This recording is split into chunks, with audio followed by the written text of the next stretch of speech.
la noticia requiere profundidad. En Notimundo están los protagonistas de la noticia. Y saludamos a esta hora al ingeniero Diego Vivero. Él es representante de la agremiación de restaurantes de Pichincha. Ingeniero Vivero, muy buenas noches y gracias por acompañarnos. Le saluda María del Carmen Álvarez. Buenas noches, María del Carmen, y como siempre un gusto estar acompañándolos esta noche. Ingeniero Vivero, la pandemia sin lugar a dudas sigue afectando pues al sector de los restaurantes, justamente por estas resoluciones que se emiten para hacer frente al aumento de contagios que vivimos en el país. La provincia de Pichincha, la ciudad de Quito, desde hace ya mucho tiempo es la que registra, la ciudad de Quito, el mayor número de contagios que se han dado en el país, y ahora pues la situación se complica mucho más. Cuéntenos cómo va a afectar justamente esta disposición, este semáforo en rojo para la ciudad de Quito, que obviamente, pues como lo dije inicialmente, implica una reducción considerable del aforo. Bueno, quizás empezar por una precisión. La ciudad de Quito no se encuentra en semáforo rojo. La ciudad de Quito ha utilizado un sistema mediante el cual las alertas han sido verde, amarilla y naranja y roja. En el momento estamos en la naranja, en la cual, en lo que respecta, en lo que más quizás la gente se familiariza es con el tema de los aforos, estamos al 60%, a pesar del exhorto de una serie de semáforos que esta vez sacaron, como se dice, de la manga el COE nacional, unos semáforos de exhorto. Entonces estamos en un semáforo de exhorto rojo, en el cual se sugiere a los COEs cantonales de casi 200 cantones entrar en un 30%. Entonces sí empezaría por ahí, por esa precisión. Nosotros al momento nos encontramos en la situación que hemos estado prácticamente desde primeros días del año sumamente afectados, no solamente por esto del aforo. Acabamos de terminar, incluso estaba trabajando en un informe sobre un sondeo que hicimos en todo el país, pero bueno, en 4 provincias del país, sobre el tema de restricciones, entre otras cosas, y creo que lo que más nos preocupa, seguido al tema del aforo, es justamente el mal manejo de la comunicación oficial. Creo que el COE nacional, insisto, no nos está haciendo ningún favor, permanentemente confunde al público, confunde a los COEs cantonales, y esto ha radicalizado la crisis que vive el sector restaurantero. Pues ya no se trata solamente de la capacidad instalada que tenemos rebajada al 60%, sino también al hecho del teletrabajo que limita que la gente llegue a sus oficinas. Evidentemente es un confinamiento camuflado, no llegan nuestros negocios, y por supuesto los números nos lo están diciendo a gritos. El 2022 está empezando peor que el 2021, y con aumento salarial, con una serie de compromisos, porque nos invitaron a resistir, y ahí está la consecuencia de haber resistido, un castigo terrible. ¿Qué disminución en las ventas ustedes han podido registrar en los últimos días? Usted dice hay una falencia en la comunicación del gobierno. Obviamente la gente, además de las medidas que se puedan dictar, la gente tiene miedo de salir, y lo vemos en las calles todos los días. La mayoría de la gente está autoaislándose en sus hogares y no está saliendo. ¿Cuál es la afectación que están ustedes viendo en estos días como consecuencia de esta situación? Bueno, nosotros no somos ajenos a la realidad. Por supuesto que la vivimos en nuestras familias, en nuestros amigos, en nuestro personal, que también en muchos casos se ha visto afectado. La realidad que nosotros vivimos es que se toman una serie de medidas, y evidentemente no existen medidas de compensación. Nosotros tendremos que pagar el 100% de los sueldos, tenemos que pagar empleados que no van a trabajar porque también están enfermos, y las medidas se toman única y exclusivamente para restringir determinados niveles de negocios, mientras otros, gracias a Dios, años pueden seguir operando. Entonces, nuestro reclamo no es en algo que nosotros no entendemos. Nosotros no somos técnicos en salud. Entendemos y queremos creer que se están tomando las medidas técnicamente, pero a pesar de que en muchísimas ocasiones hemos pedido la información técnica que justifique determinado nivel de medidas, no los hemos recibido. Entonces, eso es lo que nosotros reclamamos. En primer lugar, entender el porqué de las medidas y cuáles son los verdaderos efectos positivos que las mismas están tomando, y en segundo lugar, cuáles son aquellas medidas compensatorias que el gobierno nacional debería tener con aquellos que día a día seguimos generando empleo, seguimos generando impuestos, pero no tenemos ningún tipo de retribución. Trabajamos o pretenden que trabajemos al 30%, nos exigen que el 100% de las personas que entren en ese 30% estén vacunadas, nos exigen que sigamos invirtiendo en protocolos, pero por el otro lado, ahora incluso nos enteramos que aquella anhelada flexibilidad laboral que nosotros aspirábamos se la pretende patear un año más para sacarla a través de una consulta popular. Así es. Entonces entenderá el desasosiego que nosotros vivimos, más allá de que se deban o no se deban tomar las precauciones que han considerado las autoridades sanitarias en especial, porque no vemos autoridades económicas en estas mesas sobre lo que se debe hacer. Hablamos de medidas compensatorias, usted dice que no hay en lo más mínimo, es decir, de alguna manera el sector siente que el gobierno los está dejando en estos momentos a su suerte, tomando en cuenta que se podrían hacer algunas cosas. Por ejemplo, esas deudas que vienen arrastrando el sector ya desde hace mucho tiempo a consecuencia de la pandemia, deudas con el SRI, deudas con el IES, es decir, ahí se podría ya empezar a hacer algo. Mire, muchas cosas en el ámbito tributario. No creo que el gobierno piense que nosotros hemos tenido utilidades los últimos 2 años. Sin embargo, sí hemos tenido un montón de retenciones en la fuente, que eso es un anticipo al impuesto a la renta. Yo creo que inmediatamente el gobierno nacional debe devolvernos ese dinero. Eso es liquidez que además entraría en el mercado, no solo nos ayudaría, nos permitiría cubrir una serie de deudas con proveedores, y esos proveedores a su vez deberían poder cubrir sus deudas. Yo creo que el mercado necesita liquidez.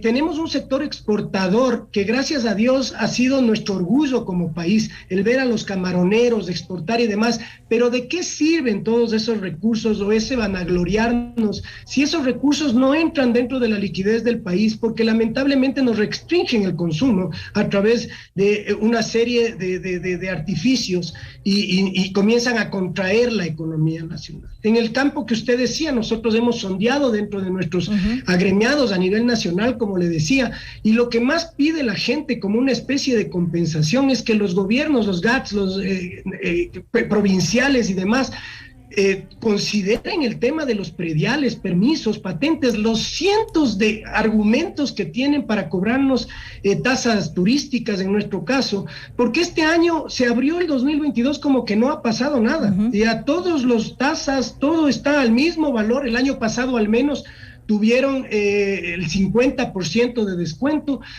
por un lado. Por otro lado, evidentemente el tema relacionado al financiamiento conveniente y barato y asequible, porque ahorita o nosotros no nos pueden pedir que les entreguemos balances en números negros que muestren un 2020 y un 2021 increíblemente bueno. Lo que tenemos nosotros ahora es nuestro historial, un historial de trabajo de muchos que han sido décadas de trabajo, y que eso demostraría que una vez que la pandemia vaya pasando somos capaces de volver a generar riqueza y poder cubrir esos préstamos. Pero ahora lo que necesitamos de esos préstamos no es para nuevas inversiones, esos préstamos son para poder cumplir los compromisos que hemos adquirido por resistir, y que donde cubramos esos compromisos permitan en aceitar la economía de este país que también necesita. El país necesita liquidez, el país necesita empleo, el país necesita producción, y nosotros somos parte de eso, y no hemos sido considerados sectores estratégicos, no hemos tenido esa fortuna por tener el presencial, por querer generar y servir con experiencias a nuestra gente. Además que hay que tomar en cuenta pues esa gran cantidad de plazas de trabajo que genera este sector, justamente uno de los mayores problemas que tiene el país en estos momentos. Así es, mire que en el sondeo que nosotros hicimos justamente evaluamos que en el 2021 nuestro sector pudo generar un 30% más de plazas que en el 2020, es decir, que a pesar de lo duro de la pandemia, estábamos entrando en un proceso de reactivación. Pero lamentablemente en este año, ya los primeros días, nuestros reportes es que la gente está nuevamente desvinculando personal de sus negocios, está bajando nuevamente al máximo su personal. Hay negocios que han decidido cerrar mientras se mantenga, y peor si hoy día el COE cantonal, al menos en el sector de Quito, toma la decisión de tomar rojo. Hay muchos negocios que les conviene mejor cerrar sus negocios, lo cual implicará desempleo.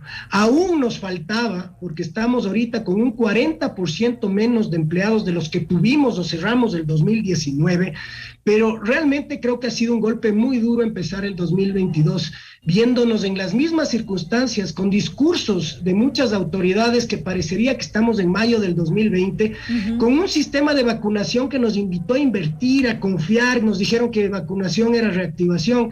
Y ahora, claro, lamentablemente nadie tenía previsto eso, pero el gobierno cumple sus promesas de campaña en lo que son sueldos, pero no cumple sus promesas de campaña en lo que es flexibilidad laboral y una serie de otras cuestiones que tienen que ver con un grupo que aparentemente, porque no incendiamos calles, porque no tiramos piedras, no valemos la pena para cumplir. Pero ingeniero Vivero, entonces, a su criterio, ¿qué debería hacer el gobierno para enfrentar una situación, una escalada de contagios como la que estamos viviendo en este momento?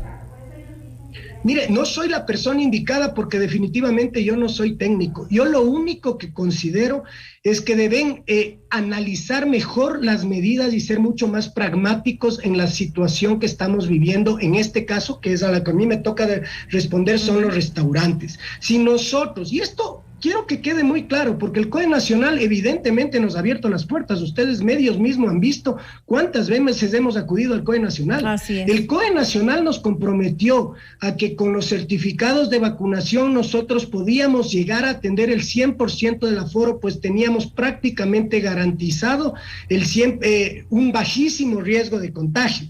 ¿Qué es lo que sucede? Nosotros accedemos, porque no se trata de acceder, se trata de buena voluntad. Muchos de nosotros creemos en eso, en que la gente vacunada tiene derecho a entrar a nuestros negocios, y ahora nos habla del 30%. Entonces, aparentemente, no lo digo yo, lo decimos muchos, muchas de las medidas que se toman no tienen sentido, no tienen un sentido lógico. Mire, ayer estuvimos analizando, porque hoy tuvimos una reunión con Quito Turismo, nosotros tenemos 40 acciones que tenemos que hacer diariamente para cumplir con protocolos, justamente para minimizar el riesgo de contagios. Vamos a tener el 100% de personas vacunadas dentro de nuestros locales, y quieren que trabajemos al 30%, como que eso nos permite a nosotros vivir. El promedio del rol de pagos dentro de los negocios de comida está en el 30%. Es decir, lo que nos pide el gobierno es que sigamos trabajando para poder seguir generando empleo, aunque el empresario se muera, aunque no podamos nosotros pagar a nuestros arrendatarios,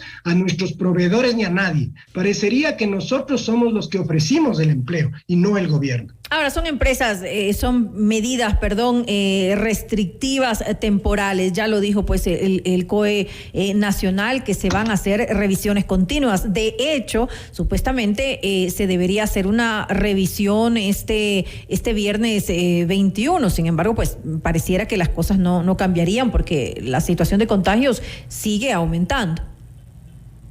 Sí, nosotros seguiremos confiando y seguiremos apostándole a nuestro país. Yo particularmente tengo un negocio con 33 años de vida. Tengo 15 familias, fueron 25 y ahora tengo 15 familias a mi cargo, porque tuve que desvincularles a tantos. Me siento muy comprometido con eso.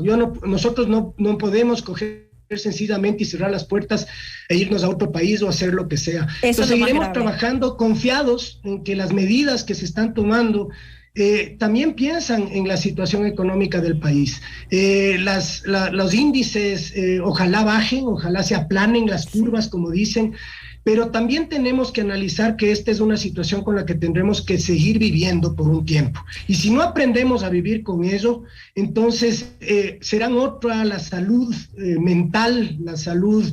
Ya se habla incluso en el tema de educación de la salud mental y de una serie de otras consecuencias o secuelas que nos está dejando esta pandemia, que tendrán que analizar. Me parece a mí que están analizando los números muy fríamente y que están en una zona de confort muy importante en el sentido de que nos hemos convertido los restaurantes, y lo digo sin ningún apego a nada, en un placebo de esta pandemia, para que la gente piense que se está controlando de alguna forma, pero no hay forma de probar que somos los restaurantes del sitio en el cual se está propagando el virus.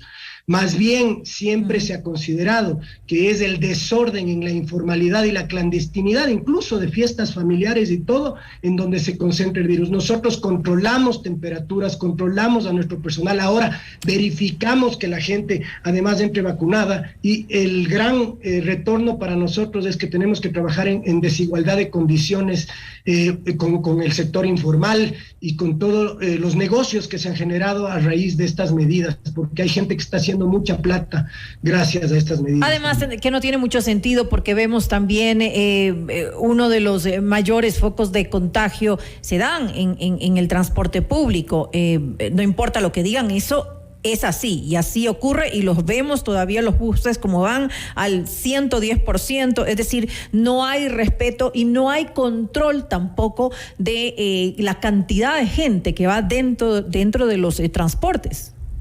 Por eso le digo, aparentemente los sectores que no lanzamos piedras, que no quemamos las calles, que no nos tomamos las ciudades, somos los que tenemos que pagar la cuenta de estas decisiones, porque la verdad es que en realidad el sector del transporte, muy respetable el sector del transporte, no hay nada que hacer, además muy necesario, ha tenido una serie de prebendas que no entendemos, igual que el fútbol. Aquí hay que ser futbolista o transportista para poder comprender. No es entendible que a nosotros nos limiten al 30% y que en los estadios la gente, así le digan el 30%, esté una al lado de otra. Aquí así no se trata de aforo, se trata de distanciamiento, si es que es del caso. En eso estoy completamente de acuerdo con usted, ingeniero Vivero. Ya debo cerrar, pero antes de finalizar le quería consultar qué proyecciones tenían ustedes para este 2022 y además cómo ven ahora que puede cambiar con las medidas que se están tomando, esas proyecciones que se habían hecho. Bueno, nosotros evidentemente tenemos pensado que en promedio la recuperación económica de nuestro sector no va a tomar menos de unos 2 años más, ¿no? eso teníamos pensado antes de ni siquiera sospechar que el 2022 iba a empezar así. Sí tenemos, hay que ser, no quiero terminar siendo negativo. Yo creo que a partir de mediados de febrero, consideremos que el 14 de febrero es un día especial para nuestro sector, confiamos que a mediados de febrero la situación sanitaria va a ir mejorando. Creo que la gente ya se ha enfermado, vean, no soy médico, pero es un tema de lógica, ¿no? La gente se está vacunando en una tercera dosis, la gente ya está con los anticuerpos porque muchísimos se han enfermado. Parecería que lo lógico, ya hay la pastilla Pfizer que también es para la curación, parecería que lo lógico es pensar que a partir del segundo trimestre del 2022 esto va a ir bajando, dicho por la propia OMS, ¿no? Y creo que este año evidentemente va a partir del segundo semestre a ser mejor, pero a nosotros no nos pueden decir si mañana, digamos que en julio ya nuestros restaurantes están llenos, eso recién representa la recuperación de todas las pérdidas que hemos tenido, así es que no nos queda más que esperar 2 o 3 años, apelar a que haya financiamiento barato para poder seguir resistiendo y salir adelante con nuestro personal y nuestros empleados, permitiendo además que la gente vaya a sus trabajos y que de esos trabajos salgan, consuman, disfruten de la vida, porque nosotros lo que vendemos es experiencias, y creo que cuando eso comience a suceder, todas estas aristas se comiencen a juntar, podremos conversar ya de números reales. Ahorita todo es incierto. Si no sabemos qué va a pasar el viernes, imagínese. Así es. ¿Qué va a pasar en el futuro? Esperemos en todo caso pues que el gobierno tome estas medidas compensatorias para este sector, como lo dije hace un momento, tan importante y que significa tantas plazas de trabajo aquí en el país que tanta falta realmente hacen. Le quiero agradecer nuevamente al ingeniero Diego Vivero. Él es representante de la agremiación de restaurantes de Pichincha. Gracias nuevamente por estar junto a nosotros en este espacio informativo. Ingeniero. Muchísimas gracias a ustedes. Muy buenas noches.